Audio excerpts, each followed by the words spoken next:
Alors, le concertino de Mistrino. Donc déjà, il y a marqué allegro giusto, donc ça veut dire pas trop rapide, même si c'est quand même un allegro. Et comme bravoure, ça c'est important, ça donne l'idée du caractère. Alors avec bravoure, moi j'aurais envie de penser un petit peu à un Cyrano de Bergerac comme caractère, c'est-à-dire qu'on passe de passages très masculins, très brillants, à des passages tendres, caressants, un peu comme un essai de séduction, ou voilà. Ça me fait vraiment penser à ce personnage qui est très romantique et très... et puis en même temps très fort, très brillant dans les combats, etc. Donc il y a un peu des contrastes entre les différentes phrases comme ça. Alors par exemple, la première est très brillante, qui est forte, puis la deuxième phrase un petit peu plus en mezzo forte, et ben on peut la faire plus tendre et on peut jouer sur ça. Et puis après, on revient de nouveau au thème principal, à la deuxième ligne, et on peut ensuite ben la même chose, mezzo forte, le faire un petit peu plus tendre. Alors pour les doigtés, ben, l'édition Combre là que j'ai, c'est plutôt pas mal, je trouve. Je fais pas tout à fait, c'est très personnel les doigtés, donc du coup on n'est pas obligé de faire les mêmes. Moi par exemple je préfère commencer par un 3, comme ça je peux plus le vibrer. Et puis il y a quelques petites différences que je fais. Je remonte en troisième à partir du La de la fin de la deuxième mesure pour pouvoir vibrer le Si, et puis je redescends, comme ça permet de vibrer un petit peu plus dense pour ce passage qui est très brillant. Et puis ensuite à la deuxième ligne, je commence en troisième et je reste en troisième avec une extension arrière.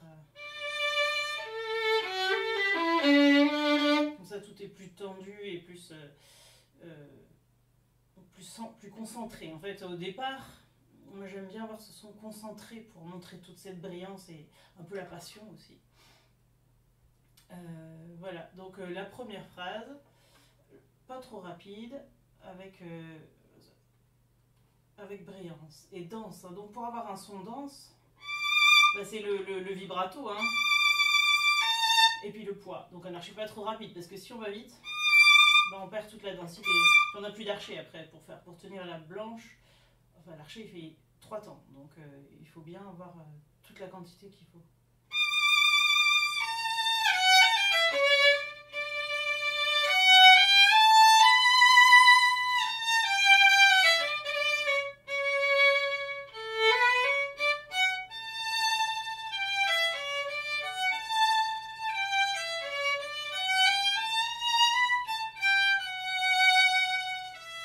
Au début, il faut penser aussi dans ce style de musique de l'époque de Mozart que quand il y a 2 liés, la première est toujours très appuyée, la deuxième on lui donne presque pas d'archet. Sur la deuxième, genre j'ai dû donner ça d'archet, hein, ce qui fait qu'elle est un petit peu piquée, très légère, et ça la sépare de la suivante. Et la première est bien appuyée. Et ensuite on peut jouer sur le fait de détacher un peu plus, par exemple dans la phrase mezzo forte. Moi je trouve ça joli de détacher les 2 premières. Les croches, on gonfle un petit peu aussi là, noir pointé, ça c'est aussi un peu dans le style de cette époque. Et là par contre j'aime bien faire les gâteaux, pour avoir le côté caressant, gracieux. Et là l'appui. Pareil, on peut gonfler les blanches aussi. C'est-à-dire qu'en fait l'attaque est à peine, à aucune vitesse d'archet, aucun poids. Et on donne une toute petite vitesse, mais dans la délicatesse, hein, par la suite, ce qui va gonfler un tout petit peu la blanche. Ensuite, de nouveau, passage très viril.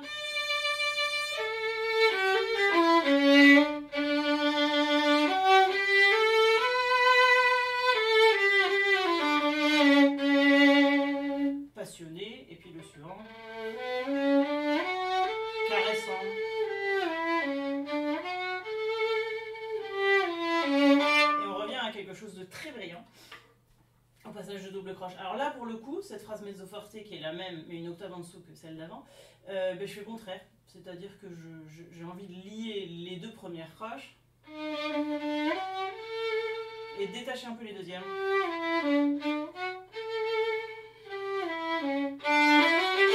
Et a un côté joueur aussi, hein, dans ces doubles croches. C'est joli de penser que c'est comme que c'est quelque chose. Bah, c'est vraiment Cyrano de Bergerac, une aise, quelque chose de brillant et en même temps de joueur, un peu spectacle. Voilà, quelque chose qui est entraînant aussi. Penser les doubles croches comme ça, s'amuser avec. Hein, sinon, on a vite fait de les débiter et là, c'est plus très joli.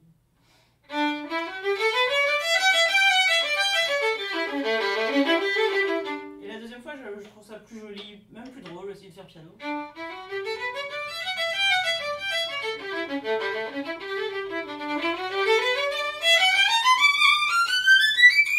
Et là, on va terminer avec panache, hop, en lançant le ré à la fin, avec un joli crescendo, piquer un peu les croches, ce qui donne un petit côté joueur aussi et amusé. Et puis, on lance le ré, alors il faut voir avec le pianiste, parce que lui, il a des croches en dessous, donc il va falloir du coup qu'il sache qu'il y a ce petit silence, puis on repart. Presque un peu comme une improvisation pour ralentir, un petit peu accélérer, pour donner un petit peu de caractère.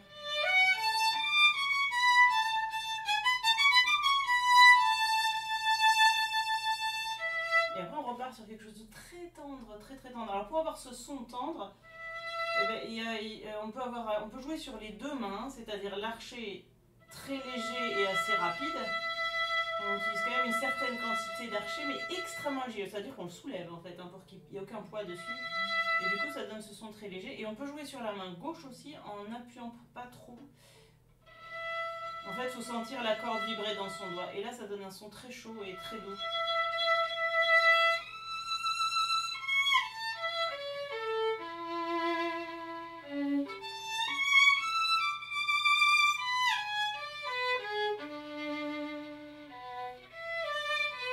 Les tierces, c'est pas évident à travailler ça, un passage un petit peu délicat techniquement, pareil très sensuel, et si on les fait piano c'est plus joli, mais c'est plus dur, parce que ce qui est délicat c'est que quand on va poser les doigts, on change, surtout quand on passe en troisième, on change un tout petit peu l'angle, alors pour garder l'archet sur les deux, entre les cordes je veux dire, donc ce qui fait que pour garder bien tout le temps l'archet sur les deux cordes, c'est pas évident si on est très piano. Après concernant les doigtés, bon, sur la phrase d'avant, là, il est proposé de faire un troisième. Ça, c'est très bien. Moi, je fais un 2 sur le do dièse, 4 sur mi, 3 sur ré et 1 sur si. Et après, je redescends en première. Et après, je reste en première. Alors, les doubles cordes, il y a plusieurs techniques pour les travailler. Déjà, une des techniques principales, c'est le travail voix par voix, c'est-à-dire on joue la voix du haut,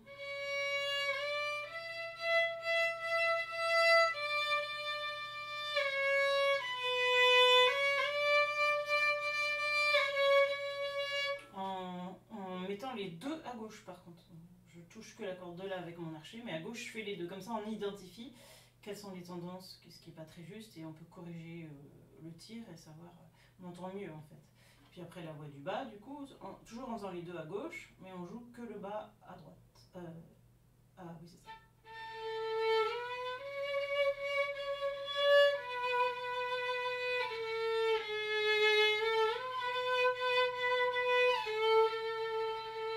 Et après, on fait les deux en même temps.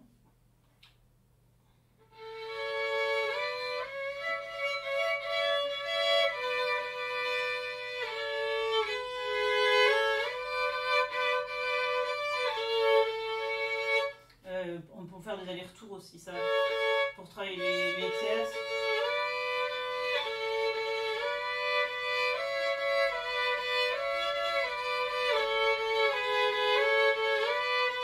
Tout ça en aller-retour, démancher chaque déplacement pour que ça s'intègre bien dans la main. Et l'autre chose à travailler aussi, c'est le passage avant, avec l'enchaînement sur les doubles, quoi. Pour choper bien les deux cordes, donc on peut faire avec une seule voix, pareil, hein, en posant les deux doigts.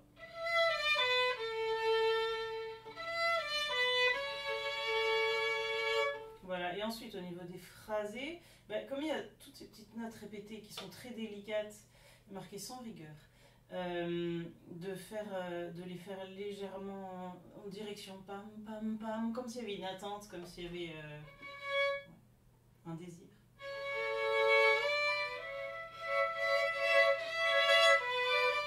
qui va amener à appuyer la première des deux croches liées. Là aussi, on peut gonfler les noirs pointés un petit peu.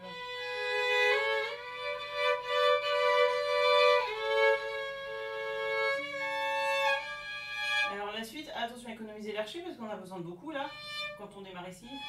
Pas trop d'archet, ce qui va permettre de tendre le son après. Et là, ça peut redevenir un petit peu plus passionné.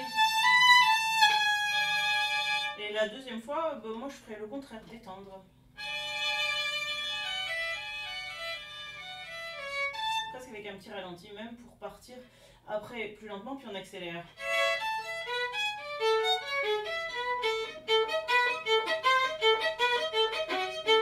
Alors ça aussi c'est très joueur ça, hein. C'est un petit peu comme des tours de passe-passe, voilà, on montre ce qu'on sait faire, on s'amuse. Et voilà, c'est un petit coup de doigt qui permet de faire sauter l'archet.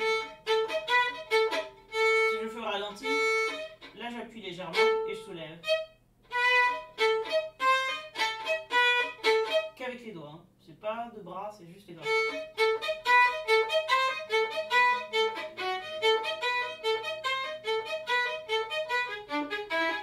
Et alors, pour faire le crescendo, je vais me rapprocher du talon.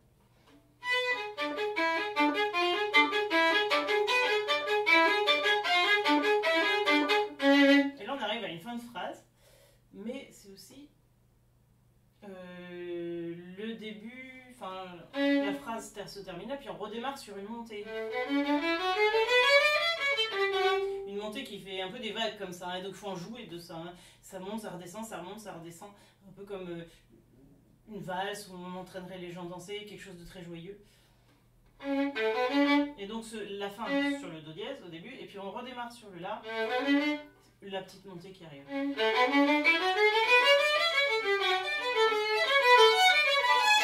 Pareil, là c'est une fin de phrase et on redémarre. Alors faut pas s'arrêter rythmiquement, mais il faut qu'on le sente simplement. Sentir qu'on redémarre sur quelque chose d'autre. Puis là c'est le point culminant de toute cette montée, donc on peut élargir un tout petit peu, le faire un tout petit peu plus large, plus fort, enfin plus ralenti, c'est très léger mais...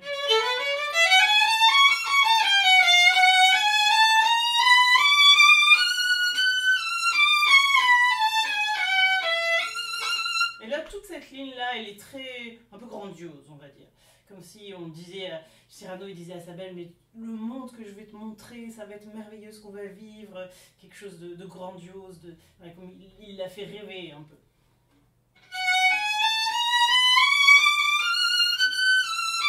Avec le point culminant là, hein, quand on arrive à la deuxième mesure, une petite montée, puis point culminant, et après on peut filer, donc ça veut dire qu'on va un peu poser cette note, la faire désirer sur le mi dièse, pour arriver sur le fa qui est le point culminant. Et puis après on redescend et ça peut être filé un tout petit peu plus droit.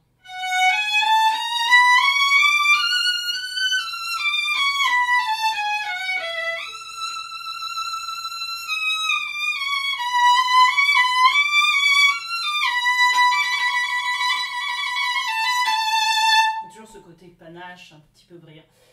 Au niveau des doigtés, je fais ceux qui sont un peu ceux qui sont proposés, sauf sur le début de la montée, je monte sur le la dièse comme un doigté de gamme un peu. Et après 2, 1. Je descends sur le 2 comme c'est proposé. Et alors là, pour choper le démanché, ben, on peut servir du doigt guide hein, en montant son deuxième sur un sol dièse. Petite extension arrière. Là, je descends sur un 3 sur le ré bécard. Extension arrière, do dièse. Si, 1, 2. Ré, je monte. Et troisième. Et là, alors là, il est proposé d'être en troisième, ça va très très bien. Mais comme on a deux fois la même chose, moi j'aime bien une fois l'octave d'en dessous et une fois l'octave au-dessus, d'avoir les mêmes doigtés quand c'est possible, parce que ça permet d'avoir des réflexes de par cœur plus simples à mémoriser sans s'embrouiller entre les deux versions. Donc du coup, je préfère commencer cette phrase sur un 2, donc quatrième position. Et là, pareil, très tendre, très sensuel, très caressant cette phrase.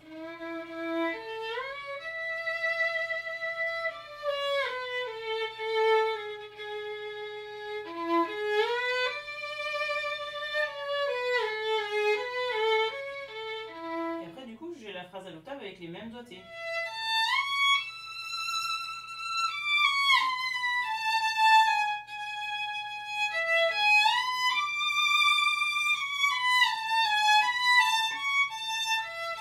Donc là, j'arrive 3, 2 et je monte sur un 1 en cinquième. Et après, je fais 3, 3 parce que c'est une sorte de point culminant pour bien vibrer sur l'aigu là.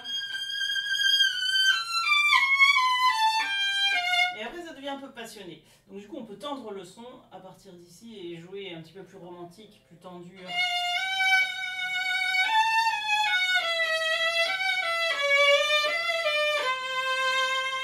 Et là, encore plus, quand on est dans le grave, sur la corde de sol.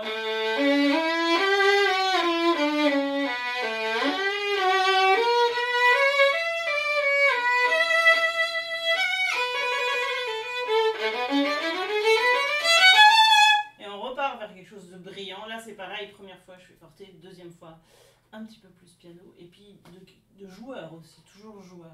Alors pareil, hein, la phrase démarre sur le la grave, le la aigu, c'est une fin, donc faut pas changer le rythme, hein, ça reste des doubles croches.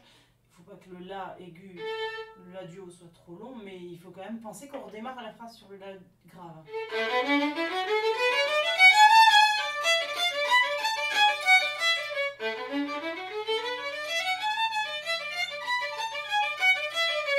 Ce petit passage là, je vous conseille de travailler en double corde, comme ça. Donc, le passage avec les changements de corde. C'est ça qui est délicat quand il faut choper la quinte. Alors pourquoi c'est délicat? Parce que quand le doigt est sur une seule corde, eh bien, il est un petit peu plus bas que quand on va le mettre sur deux cordes pour garder la même justesse. Je pense à le monter un tout petit peu. Le troisième doigt là.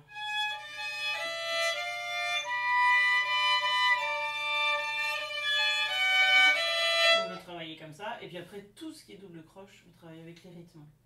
C'est-à-dire long, court, long, court, long, court, long, après on inverse, court, long, court, long, court, long, et puis tous les types de rythmes qui existent en changeant les rythmes pour l'intégrer, que ce soit vraiment automatique. Donc la version piano. Et là c'est comme tout à l'heure, en fait, on redémarre, on peut faire un joli crescendo sur cette petite montée.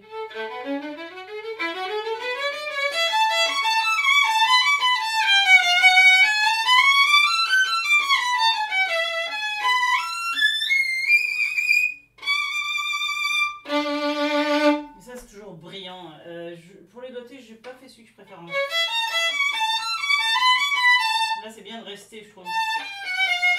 Comme c'est marqué d'ailleurs, parce que ça donne quelque chose de plus tendu, plus dense.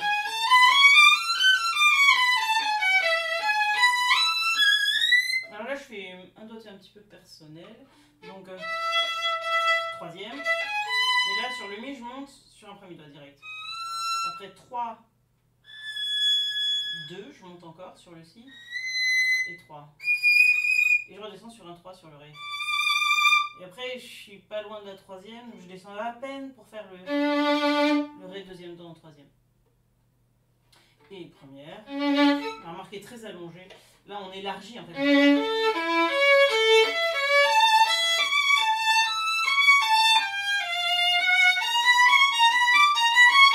Là, j'aime bien accélérer sur ces trucs qui se répètent. Détacher large.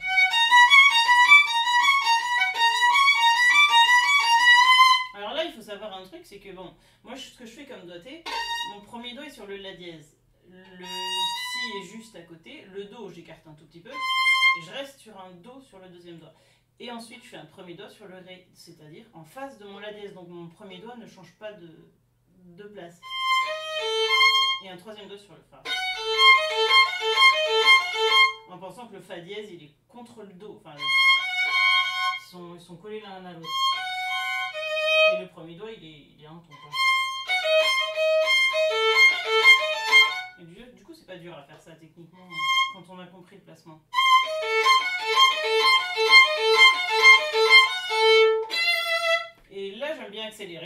puis re-ralentir quand on arrive au double croche. Ça, pour choper l'harmonique, le plus simple, c'est de ne pas démancher trop vite et glisser pour avoir... Comme ça, on s'arrête au bon moment quand on tombe dessus.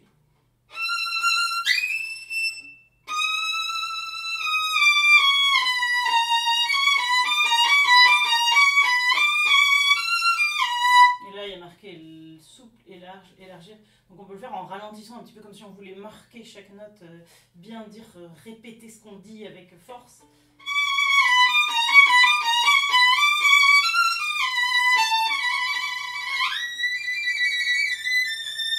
On a toujours ce côté brillant et panache un peu du morceau.